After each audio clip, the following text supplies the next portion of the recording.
পাশের বাড়ির বৌদির জামাই বোকা। একদিন বৌদি আমায় ডেকে নিয়ে বলল, তোর দুলাভাই একটা বোকা, আমার কষ্ট অভাব দূর করতে পারে না। আমি বৌদির কথা শুনে অবাক হয়ে যাই।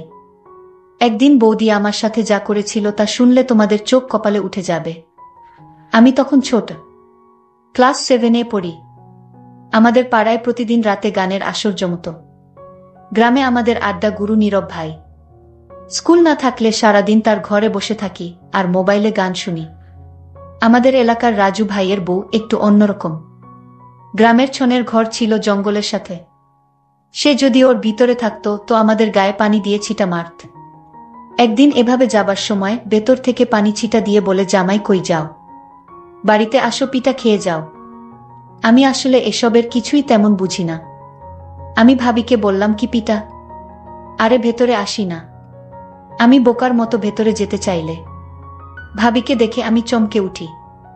ভাবি খিলখিল করে হাসতে থাকে আর আমায় বলল, শরম পাইছো? জঙ্গলের ভেতর ক্রিকেট বল খুঁজতে থাকি। নীরব ভাই ক্রিকেটের বল এত জোরে মারছে এই জঙ্গলে আইসা পড়ছে। আর আমি ছোট হওয়াতে ওরা সবাই সব সময় আমারই পাঠায় জঙ্গলের ভেতর ক্রিকেট বল আনতে।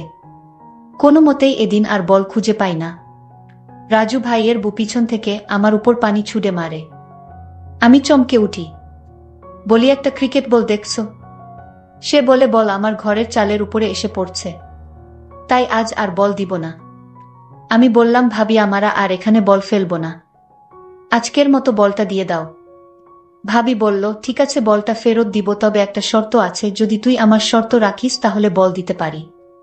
আমি ভাবিকে বললাম, ভাবি, আমি ছোট মানুষ, আমি কি তোমার দেওয়া শর্ত পালন করতে পারবো?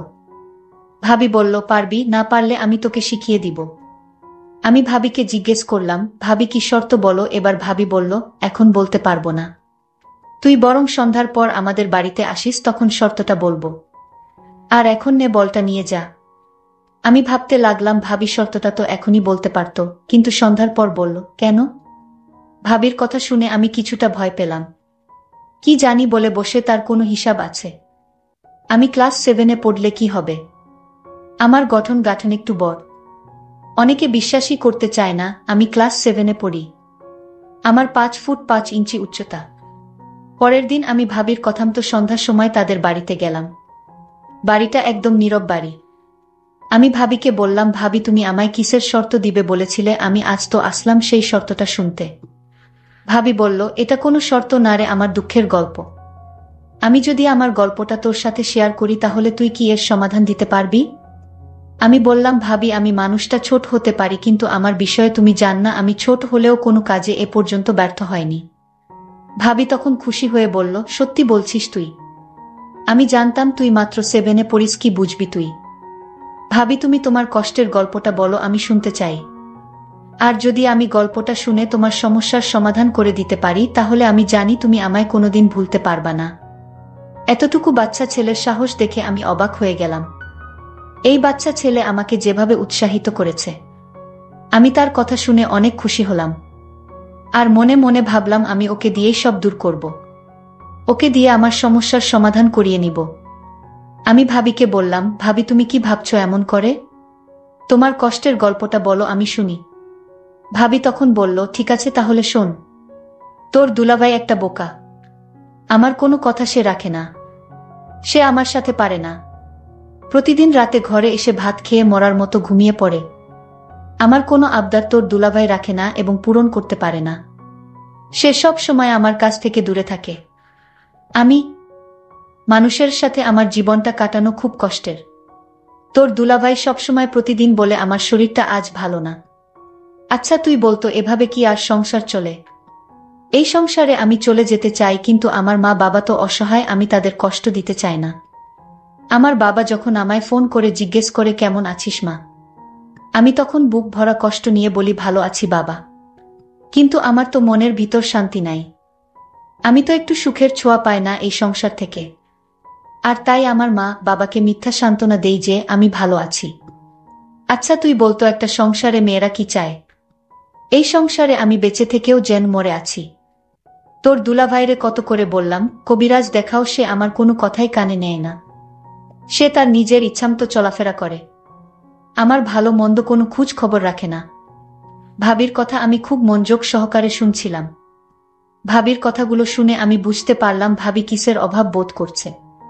ভাবি আমাকে আরো বলল, তোর দুলাভাই সারাদিন বোকার মতো ঘোরাফেরা করে। অনেকদিন যাবত আমি ভালো খাবার খেতে পারছি না। ভাবির এই কথাটা শুনে আমার খুব কষ্ট হলো। ভাবি দেখতে অনেক সুন্দরী, এরকম বোকা একটা জামাই ভাবির কপালে জুটল। যাই হোক, আমি ভাবির সমস্ত কথা শুনে বুঝতে পারলাম ভাবি এই সংসারে সুখে নেই, বরং সুখের অভিনয় করে যাচ্ছে তার মা বাবাকে খুশি করার জন্য। আমি ভাবিকে বললাম, ভাবি তুমি কোনো চিন্তা করো না, আমি তোমার সকল সমস্যার সমাধান করে ফেলব, তুমি আমার প্রতি আস্থা রাখো। ভাবি আমার কথা শুনে বলল, তুই ছোট মানুষ, তুই কি বুঝবি আমার কষ্ট? তাও তোকে বললাম, কারণ আমি এমন কপাল নিয়ে জন্ম নিলাম, আমার কষ্টের কথা কাউকে বলতে পারিনি, আজ তোকে বললাম। আমি বললাম, ভাবি তুমি যখন আমার কাছে তোমার কষ্টের কথা বলেছ, আমি পারি আর না পারি চেষ্টা তো করে দেখতে পারি।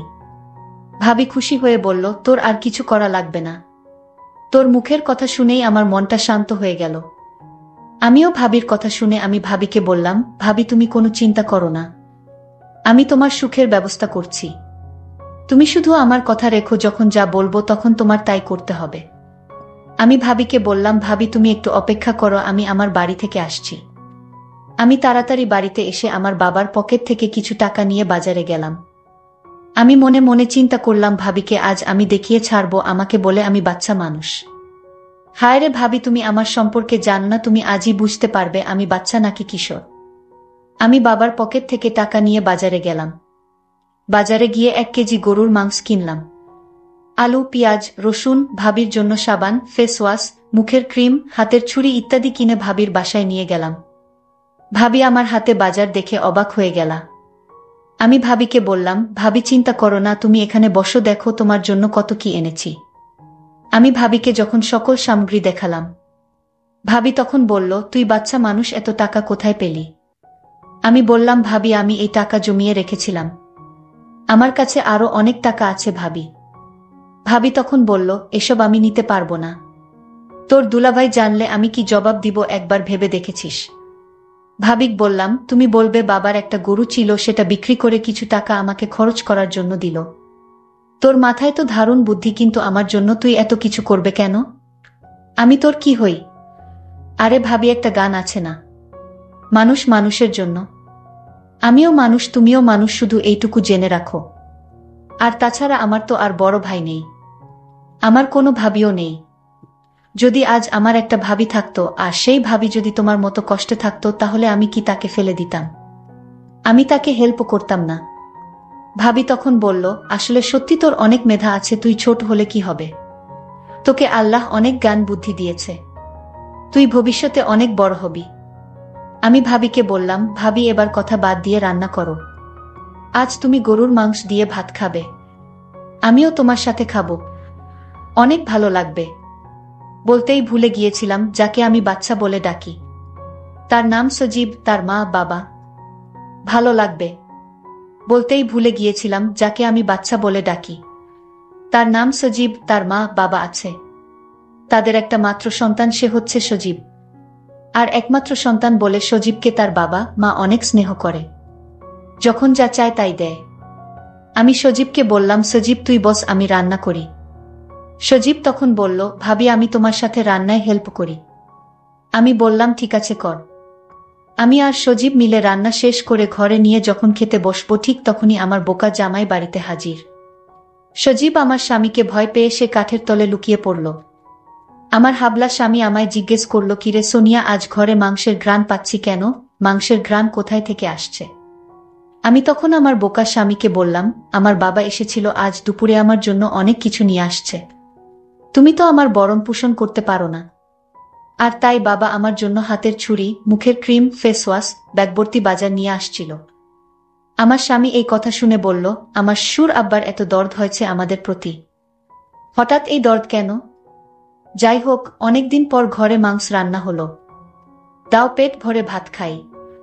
আমি মনে মনে বললাম, শুধু খেতেই জানো, ঠিকমতো দিতে জানো না। এইদিকে সজীব কাঠের নিচে শুয়ে ঘুমিয়ে পড়ল। আমি আমার স্বামীর জন্য ভাত আর মাংস নিয়ে তার কাছে গেলাম, তাকে খেতে দিলাম। সে শুধু মন ভরে ভাত খাচ্ছে। আর একটা বার জিজ্ঞেস করল না, তুমি খাবে না আমার সাথে, তুমিও খাও না।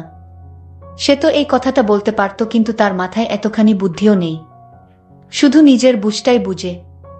আমার কষ্টটা একবারও জানতে চায়নি। যাই হোক, সে খেয়ে ধেয়ে বিছানায় শুয়ে নাক ডেকে ঘুমাচ্ছিল। আমি তখন কাঠের নিচে সজীবকে বললাম, সজীব আয়, সজীব তোর দুলাভাই ঘুমিয়ে গেছে। দেখি সজীব ঘুমিয়ে পড়েছে। আমি তাকে হুঁশ করার জন্য একটু পানি ছিটা দিলাম। তখন সে লাফ দিয়ে উঠে পড়ে। আমি তাড়াতাড়ি কাঠের তল থেকে বের হয়ে বাহিরে চলে আসলাম। আর ভাবিকে বললাম, ভাবি আমি আজ চলে যাই, বাবা মা আমার জন্য চিন্তা করছে, কাল আসব। আর ভাবি তুমি আমায় একটা কথা দাও। কি কথা? তুমি রাতে পেট ভরে মাংস দিয়ে ভাত খেও। আমার কথা না রাখলে আমি আর কোনোদিন তোমার বাড়িতে আসব না। ঠিক আছে, আমি সত্যি খেয়ে নিব, এখন তুই বাড়িতে যা। আমি বাড়িতে চলে আসলাম।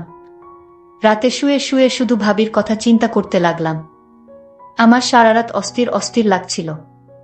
আমি কিছুতেই এই রাতটা ঘুমাতে পারলাম না। আমি সিদ্ধান্ত নিলাম, যে করে হোক ভাবির সমস্ত কষ্ট দূর করতে হবে। আর দুলাভাই যা পারে না তা আমি করে দেখাবো। ভাবির কোনো সন্তান নাই। বিয়ে হয়েছে 5 বছর হয়েছে, তাও তাদের কোনো সন্তান হয়নি। আমি সিদ্ধান্ত নিলাম ভাবিকে এই নরকে আর রাখব না। আমি তাকে সমস্ত সমস্যার সমাধান করব। পরের দিন দুলাভাই গঞ্জে চলে গেল। আজ মনে হয় রাতে ফিরতে পারবে না। ফিরতে ফিরতে কাল সকাল নাগাদ হবে। আমি তাড়াতাড়ি ভাবির বাড়িতে গেলাম। গিয়ে দেখি ভাবি শুয়ে আছে। আমি ভাবিকে ডাক দিলাম, ভাবি এই অবেলা শুয়ে আছো কেন? শরীর খারাপ নাকি? ভাবি বলল, আমার কোমরটায় প্রচুর ব্যথা হচ্ছে। আমার স্বামী এ পর্যন্ত আমায় কোনো ওষুধ কিনে দেন নাই। আমি ভাবিকে বললাম, ভাবি আমি তোমার জন্য ব্যথার ওষুধ নিয়ে আসি। ভাবি বলল, না লাগবে না। আমি ভাবিকে বললাম, ভাবি ট্যাবলেট না খেলে তো ব্যথা সারবে না ভাবি। সজীব ভাই আমার, আজ আমি অসহায়, আমার পাশে কেউ নেই। আজকের কোমর ব্যথায় মনে হয় আমি মরে যাব। এই জন্যই তো বললাম ঔষধ নিয়ে আসি। ভাবি বলল, ঔষধ লাগবে না, তুই কোমরটা একটু মালিশ করে দে, তাহলেই ব্যথাটা কমে যাবে। আমি ভাবির এমন কথা শুনে আমার কেমন জানি লাগছিল। আমি বললাম, ভাবি আমি পারবো না মালিশ করতে, আমি বরং ডাক্তার নিয়ে আসি। ভাবি তখন আমায় বলল, আরে বোকা ছেলে, এই ব্যথা মালিশ ছাড়া কমবে না। তুই অয়তা ডাক্তার নিয়ে শুধু খরচ বাড়াবি। তুই একটু মালিশ করে দিলেই ব্যথাটা কমে যাবে। আমি ভাবির ব্যথার কষ্ট দেখে আমি মালিশ করে দিলাম। 5 মিনিট পর ভাবি ব্যথা কমে যাওয়ায় ঘুমিয়ে গেল। আর আমার মনের আশা করে নিলাম। আর ভাবিও এটাই চেয়েছিল। আমি ছোট হলেও তা বুঝতে পারি। আমি যেদিন বল আনতে গিয়েছিলাম সেই দিনই বুঝতে। এতদিন ঢাকায় ছিলাম। ভাবি আমাকে দেখে বলল, সজীব তুই কেমন আছিস? ভালো ভাবি, তুমি কেমন আছো ভাবি? আমি ভাবির মুখে হাসি দেখতে পেলাম। আমি কোনোদিন ভাবিকে এমনভাবে হাসতে দেখিনি।